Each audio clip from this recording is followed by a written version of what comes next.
What is going on, guys? Welcome back to the channel. Today we're going to be talking about Acheron's light cones and which one is her best option. Frankly, she doesn't have very many. Actually, she doesn't have any free-to-play option light cones. We're going to be getting into some calculations to see which one is the best. If you have any of those, then, just make do with what you got if you're not going for her S1. If you enjoy this type of content, let me know by liking the video, leaving a comment in the comment section below, and subscribing to the channel. Without further ado, let's get right into it. All right, as always, we're going to be discussing the baseline, and then we're going to actually get into the calculations right after. The baseline for this calculation, we're going to be running a Pella with a resolution light cone, which is reflected over here in the 56% defense reduction. And then the other nihility character for the 160% damage bonus is going to be a Gwenaifen with her 3 stacks of vulnerability already applied to the enemy for the 21% vulnerability debuff. Aside from that, we have 0 on the flat attack light cone increase because obviously we haven't calculated any light cones at all.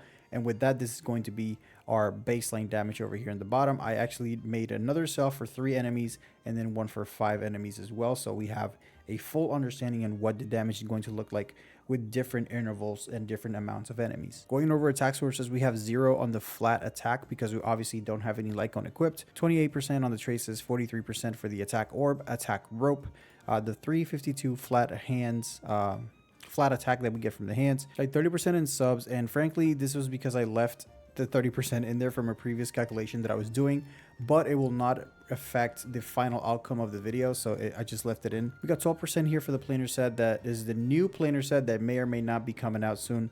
That gives us 12% attack and a few crit rate stats along with that. As far as damage sources go, we have her trace that gives us 8% lightning damage boost, 12% from the relic set, which is the pioneer, and then 90% is her 90% damage bonus that she gets when she ults. We are rocking a 70% crit rate and 150% crit damage for some sort of relatability with the build. Total damage boost, we have a 210%, but the actual total damage boost, when taking into consideration the 2 nihility buff, is around 336% damage bonus. We have the minus 20 resistance multiplier, no broken multiplier because we're assuming we're not attacking a broken enemy, the 21% vulnerability debuff from Gwenaifen, and then the 56 damage defense reduction from Pella with resolution light cone.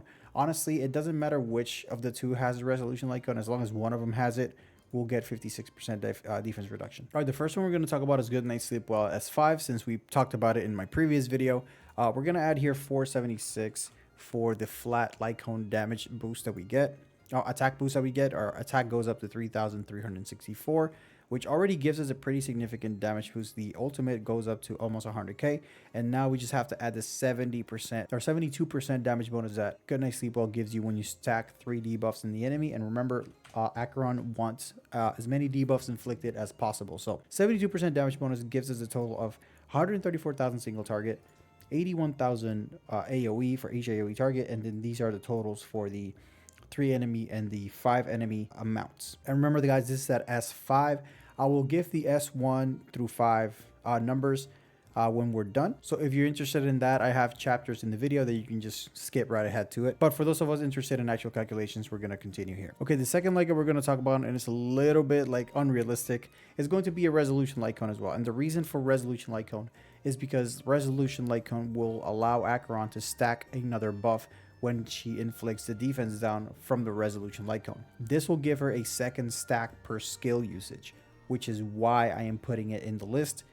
Damage wise, all you get is an extra 16%, which will put this at 72% defense reduction, which is still a significant amount, but damage wise is not going to do that much for you. However, quantifying how much more damage you get when you pretty much multiply the amount of stacks you're getting by 2 every time you skill it's hard, but at the same time, you can kind of see the value of having a debuff on a skill. Is the entire reason that people say that her S1 is pretty much needed is because of that debuff implementation outside of her ultimate. Also, having 2 separate S5 resolution light cones is very much unrealistic. However, I had to throw it in here because it does give her the capability of stacking 2 ultimate stacks per skill. So, okay, unfortunately, that is the end of the 4-star light cones that are actually viable for our girl Acheron, okay? There is an honorable mention, and it's Fermata. Fermata is a light cone that only works if you're running Sampo or if you're running Black Swan. You can run Fermata on her because it does give her a, I think, 30% damage bonus, which would put her worse than S1 Good Night Sleep Well, which you're going to see later on in the video. But just keep in mind, S5 Fermata can be used if you don't have anything else, but you do need to run her with at least like Sampo or Black Swan or a Shocker or Kafka or somebody that can inflict wind shear or shock for her to take advantage of the 30% damage bonus. And again, even that 32% damage bonus is still worse than S1 Good Night Sleep Well. I didn't even feel the need to calculate it because it's worse than Good Night Sleep Well at S1. All right, we're gonna move on to the 5-star Lycons. The first one is a very interesting one, and I think is very strong on her as well. It's going to be the Kafka Lycon. Patience is all you need. First off, is going to give you 582 flat attack, which by itself is going to increase your damage quite significantly. Also, it gives you a 24% damage bonus over here. Another thing that it does is that per attack, up to 3 attacks, it increases her speed up to a max of 14.4, which, initially, if you're not running speed boots, is not that much. But giving you that extra 14 attack makes it to where if you have speed rolls, you can still run attack boots, get the 14%, and still make it to 134.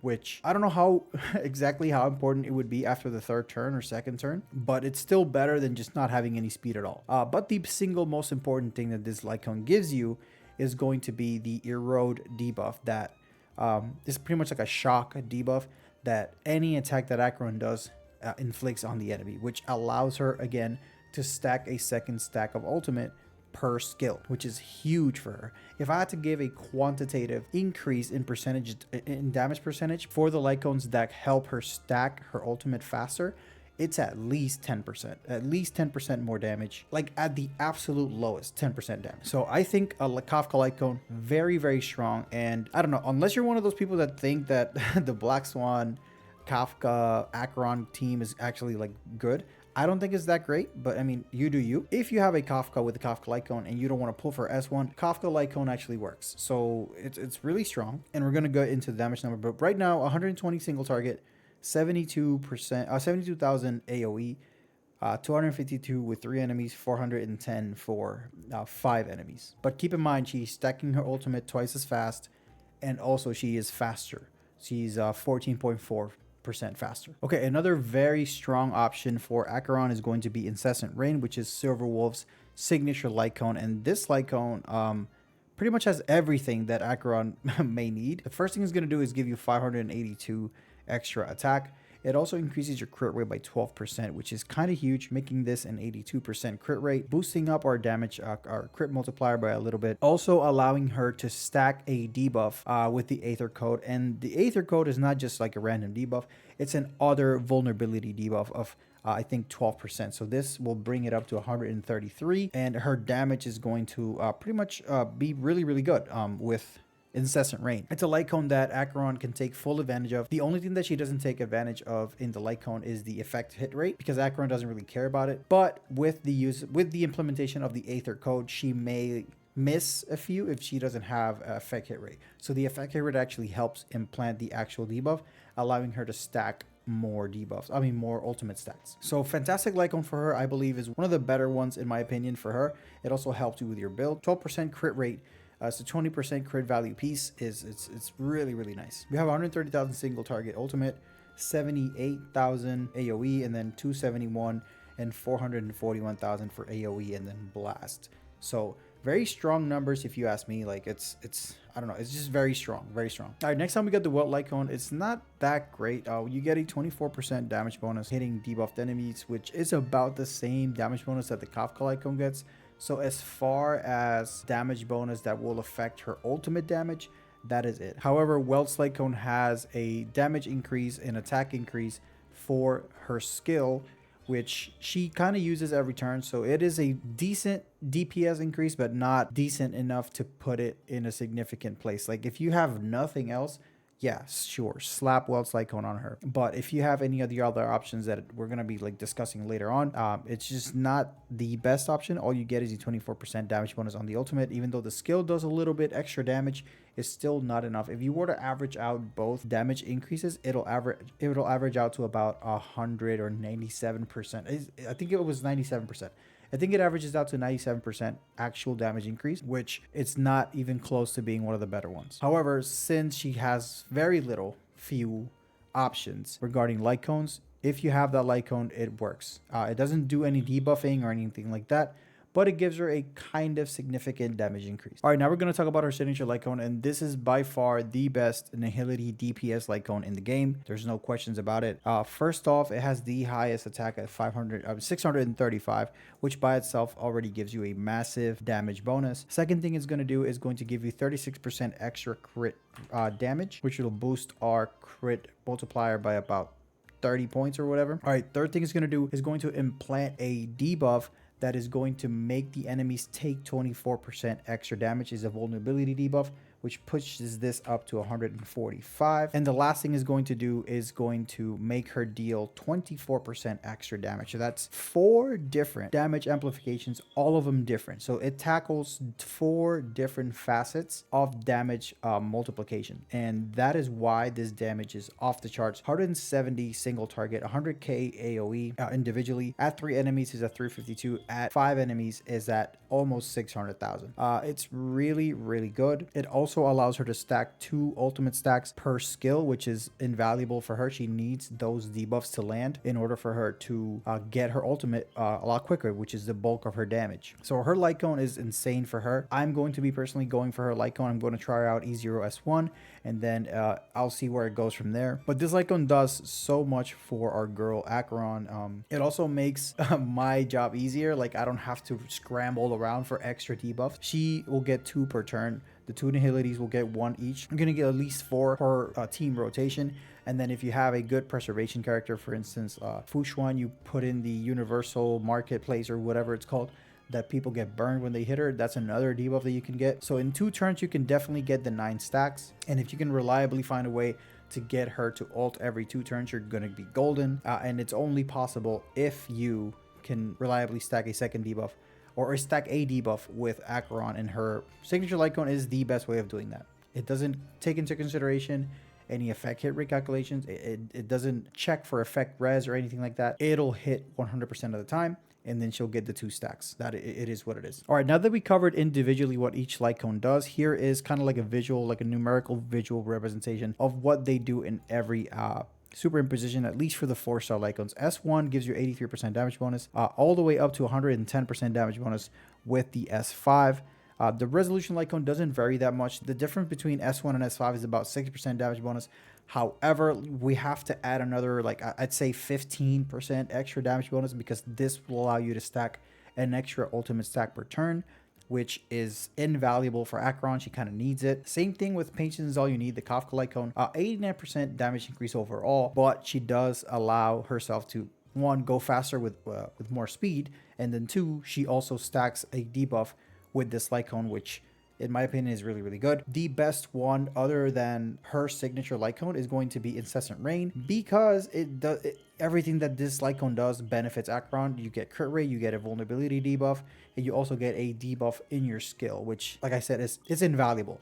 If we were to add 15% extra damage, and this is lowballing it, 15% extra damage, this would be at like 117, which is blowing everything else out of the water. Talking about Welt's light cone, I have a separate bracket here for the skill, because the skill damage actually goes up by quite a bit, but her bulk of the damage is in her ultimate, and that is pretty much the same as Kafka's, but Kafka's is way better because of the speed, because of the debuff, and it's just a better light cone in my opinion. And then obviously, as expected, her signature light cone gives her 163% extra damage bonus, which is kind of crazy. As always, I give you guys a visual representation of the data collected.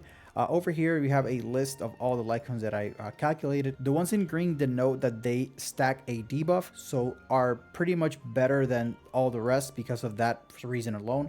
You can easily add 20% to this damage bonus because of that stacking of the debuff. And for, you know, everybody who's out there, if you have a Silver Wolf light cone Incessant Rain, probably her second best in slot. Kafka light cone, I'd say third best in slot. And then after that, I would go for Good Night Sleep Well. If you can reliably stack 3 debuffs on your enemy, Good Night Sleep Well gives you a good damage return. Going over here in the graph for all of my visual people, everything seems like about the same, except when you start adding on the I don't know, arbitrary 20% damage bonus that you get from actually stacking a debuff. It'll propel a few of these light cones up quite a bit. So Silver Wolf light cone probably higher than Good Night Sleep Well at S5. And then Welt Cyclone also probably up here. Kafka Cyclone definitely higher. Welt Cyclone says 97% because I averaged out the skill with everything else, so it actually comes out to about 97. But Kafka Cyclone's still better because of the erode debuff. So that's going to be the end of the video, guys. Let me know what you guys think in the comment section below. Are you pulling for a signature light cone, or which light cone are you planning on using on Acheron? Let me know in the comment section below. And until next time, guys, see ya.